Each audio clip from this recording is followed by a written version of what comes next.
안녕하십니까. 요즘 상법 개정 뉴스가 연일 쏟아지고 있죠. 상법이 개정되면 한국 기업이 망한다. 갈라파고스 법이 된다. 글로벌 스탠다드에 어긋난다. 이런 기사들 많이 보셨을 거예요. 오늘은 이런 무서운 상법 개정안이 정말 무엇인지, 그리고 왜 많은 기업들과 언론들이 이 상법 개정을 반대하는지에 대해서 한번 이야기를 해보도록 할게요. 과연 기사에서 말하는 내용처럼요, 상법 개정이 한국 경제에 재앙이 될까요? 아니면 단순히 기업과 대주주의 이익을 지키려고 하는 노력일까요?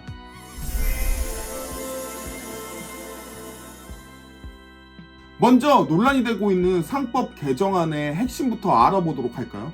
현행산법 382조 3은요, 땡땡땡 이사는 법령과 정관의 규정에 따라 회사를 위하여 그 직무를 충실하게 수행해야 한다, 이렇게 규정이 되고 있거든요. 개정안에서는 이 조항을 다음과 같이 바꾸려고 해요.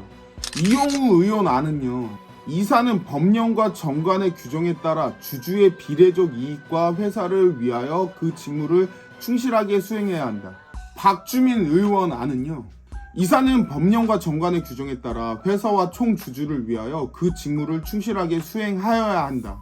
이거 보면 딱 몇 글자만 바뀌었을 뿐이잖아요. 근데 왜 이렇게 난리일까요?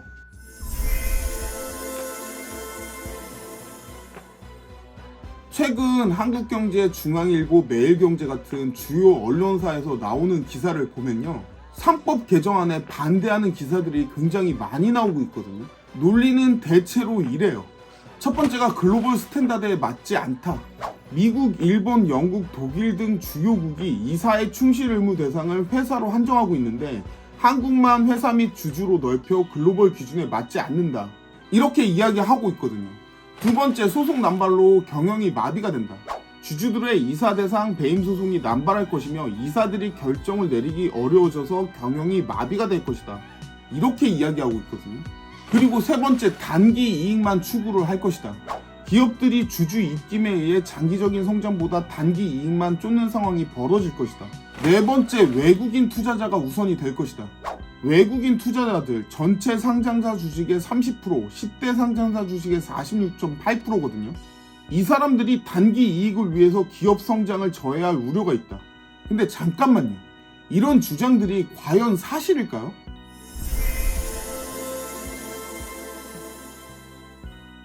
글로벌 스탠다드요? 사실은 이래요. 우선 외국은 이사의 충실 의무 대상을 회사로만 한정한다. 이 주장부터 한번 살펴볼게요.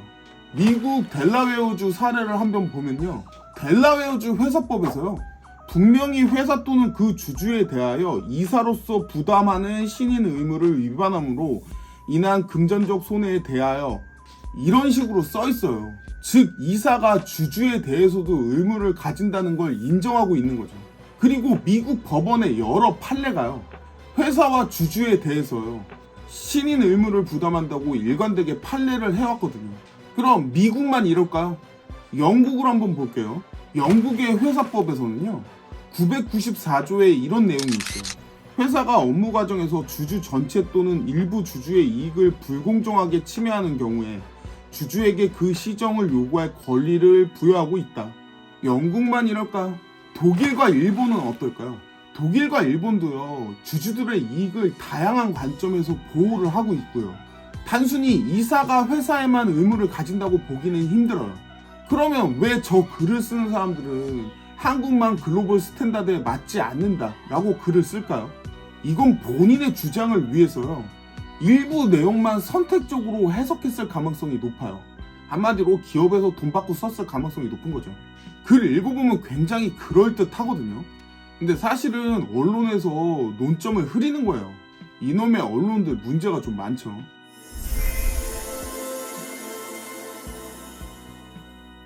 그러면 해외 유명 기업들의 사례는 어떻게 될까 한번 보면요, 매우 흥미로워요. 애플부터 볼게요. 팀쿡 CEO가요, 2014년 기후변화 대응 투자에 대해서 수익률만 따지는 주주라면 애플 주식을 팔라라고 발언을 했어요. 주주의 이익뿐만 아니라요, 사회적 책임도 고려를 해야 된다, 이런 발언을 한 거죠. 그럼에도 애플은 망하기는커녕 세계 최고의 기업이 되어져 있죠. 영국 기업인 유니레버를 볼까요? 폴 펄먼 전 CEO는요, 단기 실적 예측 발표를 중단하고요. 장기적 지속 가능성에 집중을 했어요.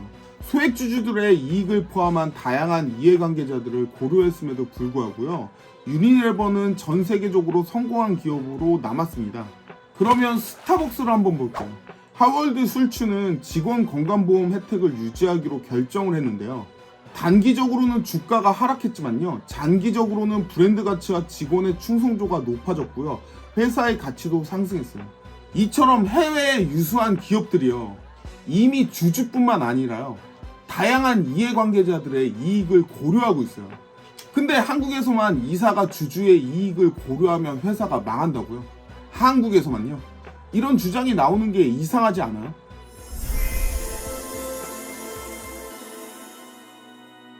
실제 한국 기업들의 사례를 보면요. 상법 개정의 필요성이 더 명백해지거든요. 일단 LG의 물적 분할 사태가 있어요. 일단 LG화학의 물적 분할 사태를 한번 보면요. 2020년에 LG화학은요. 배터리 사업부를 물적 분할했거든요. 그런 과정에서 LG에너지 솔루션을 만들었는데요. 이 과정에서 LG화학의 주가는 크게 하락했고요. 소액주주들은 알짜 사업을 뺏겼다 이러면서 난리를 쳤죠. 그런데 현행법상요. 이사들은 회사를 위한 결정이었다. 이렇게 주장을 하면서 책임을 회피할 수 있었어요. 하이브 방시혁 의장 사례를 볼까요? 방시혁 의장은요.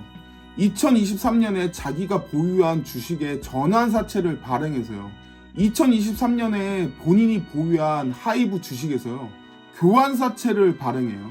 그래서 약 4천억 규모를 현금화시켰어요. 이게 사실 본인이 이득 본 것만 4천억이죠.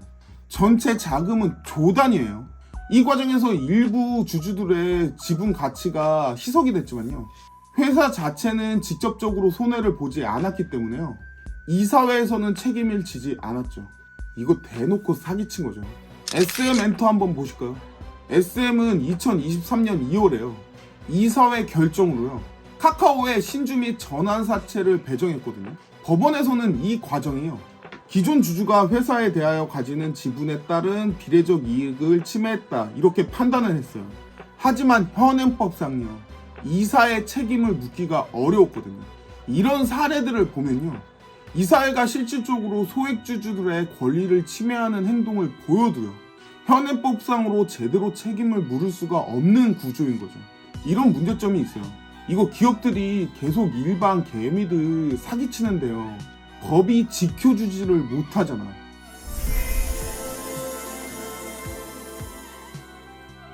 이러다 보니까 정부에서는요. 상법 개정안 대신요. 자본시장법 개정을 제시하고 있거든요. 주요 내용이요. 첫 번째, 이사회가 합병, 분할 등에서 주주의 정당한 이익이 보호되도록 노력할 의무를 부여한다. 이 합병 등에서 공정가액 산정 의무화 및 외부 평가 의무화를 실시한다. 3. 물적 분할 후 자회사 상장 시 모회사 주주에게 IPO 주식 20% 이내를 우선 배정한다. 이 대안이 제시된 배경에는 다음과 같은 원리가 있어요. 상장 법인만 규제하면 충분하다. 몇 가지 특정 거래만 규제하면 된다. 노력 의무만 부여해도 충분하다. 하지만 이 자본시장법 개정안은요. 한계가 너무 명확해요. 첫 번째, 적용 범위가 제한이 되거든요. 상장사만 적용이 되고요. 4가지 특정 거래에만 국한이 되는 거죠. 합병이나 분할 같은 거 말이에요. 두 번째, 노력 의무도 애매해요. 노력하여야 한다. 이 말 가지고는 실효성을 판단하기에는 어려움이 있죠. 세 번째가 구조적 해결 문제가 부재가 돼요. 대주주와 소액주주 간에요. 근본적인 권력 불균형을 해소하기가 힘들죠. 자본시장법 개정은요. 상법 개정에 대한 반발을 무마시키기 위한 차선책으로 보여지거든요. 그렇다면 왜 기업들이 이렇게 상법 개정에 반대를 할까요?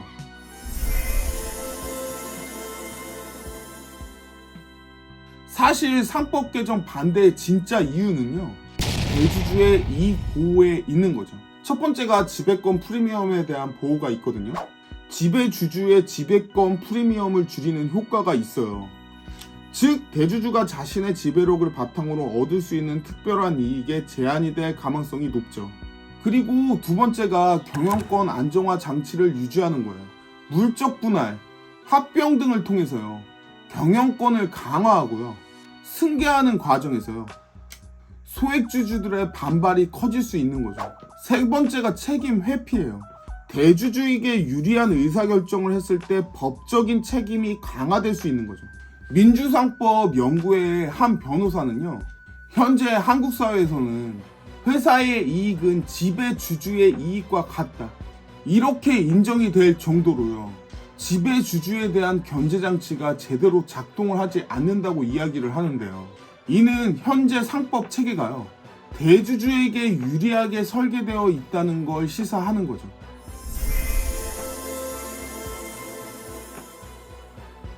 한국의 상황과 비교해 볼 수 있는 해외 사례들을 한번 보면요. 첫 번째 미국이에요. 델라웨어주 법원에서요, 완전한 공정성 기준을 통해 이사회가 지배주주에게 유리한 결정을 할 때 더 엄격한 심사를 적용한다고요. 또한 독립이사제도를 통해서요, 이사회의 독립성을 보장하고요, 집단소송제도를 통해서 소액주주의 권리 보호 메커니즘을 강화했어요. 영국 볼게요. 영국은 불공정 침해 구제를 통해서요, 소액주주가 불공정한 침해를 받았을 때 법원의 시정을 요구할 수 있는 직접적인 권리를 부여했고요. 또한 기관 투자자들의 적극적인 참여를 장려하는 슈트어트십 코드를 시행하고 있어요. 일본을 볼게요. 최근 일본은 기업 지배구조 개혁을 통해서요, 사회 이사를 의무화했고요, 소액주주 보호 강화 등을 추진을 했거든요. 이로 인해서 일본 기업들의 주주들의 가치가 상승했고요, 저펜 프리미엄이 생기기 시작했어요. 이런 나라들은 다양한 방식으로요, 소액주주 보호와 기업 경쟁력 강화를 같이 해나가고 있거든요. 세상의 어느 나라도요, 소액주주를 보호하면 기업은 망한다, 이런 논리는 받아들여지고 있지 않아요.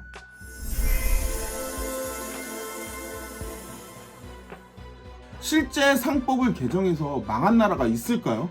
전 세계적으로요, 상법이나 회사법을 개정해서요, 주주의 보호를 강화한 나라들 중에서요, 그로 인해서 망한 나라는 찾아볼 수가 없어요. 오히려 반대로 주주 보호 메커니즘이 강화가 되면서요, 국가들의 자본시장은 더 활성화되거든요. 첫 번째 미국이요. 앨런 월드컵 사태 이후에요, 사베이스 옥슬리법을 통해서요, 기업 지배구조와 투명성을 강화했지만요, 미국 기업은 여전히 세계에서 최고 수준의 경쟁력을 확보하고 있어요. 두 번째 영국은요, 1990년대 캐드버리 보고서를 시작으로요, 기업 지배구조 개혁을 계속 해왔지만요, 런던은 오히려 세계 금융시장의 중심지가 계속 되고 있죠. 세 번째 일본이요. 아베노미스 시대의 기업 지배구조 개혁 이후에요, 일본 기업들의 경쟁력과 주가가 오히려 상승했어요. 이런 사례들로 볼 때요, 주주 권리 강화가요, 기업 경쟁력 약화로 이루어진다는 말은요, 역사적 사실이랑 맞지 않아요.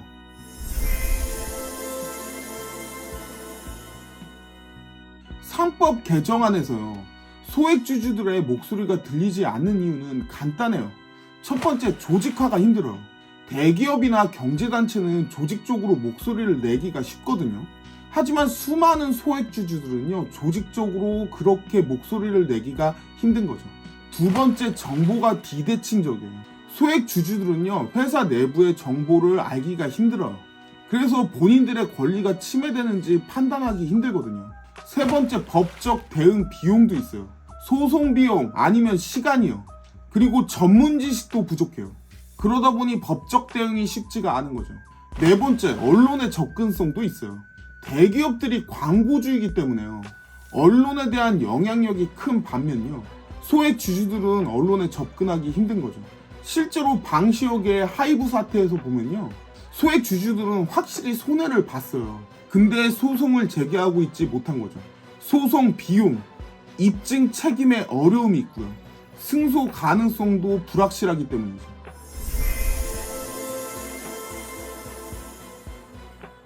결국 상법 개정이 필요한 이유는 다음과 같아요.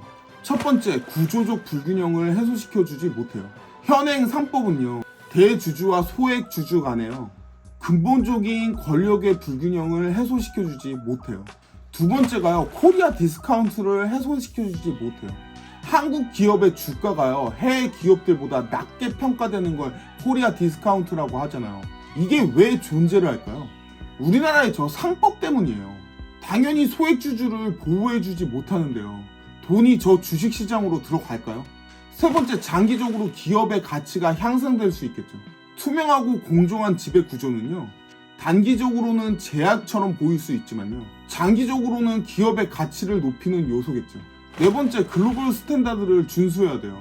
오히려 현행 상법이 글로벌 스탠다드에 맞지 않아요. 선진국들은 다양한 방법으로 소액주주를 보호하고 있어요. 근데 우리나라는 보호하지 않죠.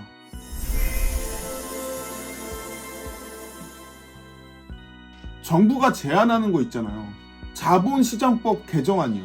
여기서 절차적인 규제를 강화하는 방법으로 진행이 되어지고 있죠. 하지만 여기에는 근본적인 문제가 있거든요. 첫 번째는 특정 거래로 제한을 해요. 합병, 분할 등의 특별 거래에서만 제한적으로 사용이 되고요. 다른 형태로 소액주주의 권리를 침해하는 것은 막기가 힘들어요. 두 번째가 노력 의무의 한계예요. 노력하여야 한다. 이 말은 법적인 강제력이 약해요. 세 번째, 상장사만 적용이 돼요. 비상장사의 소액주주는 보호받지 못하는 거죠. 네 번째, 실효성에서도 의문이 심각하게 들어져요. 외부 평가가 의무화된다고 해도요, 평가의 독립성과 공정성을 확보하기가 힘들죠. 이는 근본적인 상법 규제를 피하기 위한 핀셋 규제로 보이거든요. 근본적인 상법을 바꾸지 않고요, 나누는 절차만 조금 바꾸는 거죠. 이거 가지고 하이브 같은 사태 못 막아요.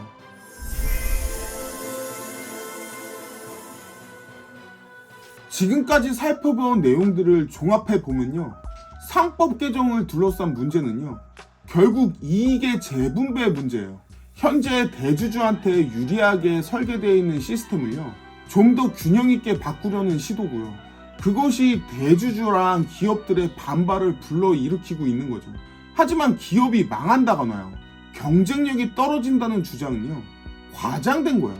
오히려 해외 사례를 보면요, 소액주주 보호 강화는요, 장기적으로 봤을 때 주식시장으로 더 많은 돈이 들어올 수가 있어요. 긍정적으로 작용할 가능성이 높은 거죠. 우리나라가 계속 아파트 시장에만 돈이 몰리는 데는 이유가 있는 거죠. 아파트를 사서 망한 사람들은 찾기가 힘든데 주식 사서 망한 사람들은 정말 많으니까요. 기업과 언론의 가장된 마케팅에 속지 마시고요, 다양한 시각에서 문제를 바라보셨으면 좋겠어요. 오늘 준비한 영상은 여기까지고요. 영상이 마음에 드셨다면 구독과 좋아요, 알림 설정 눌러주시면 감사하겠습니다.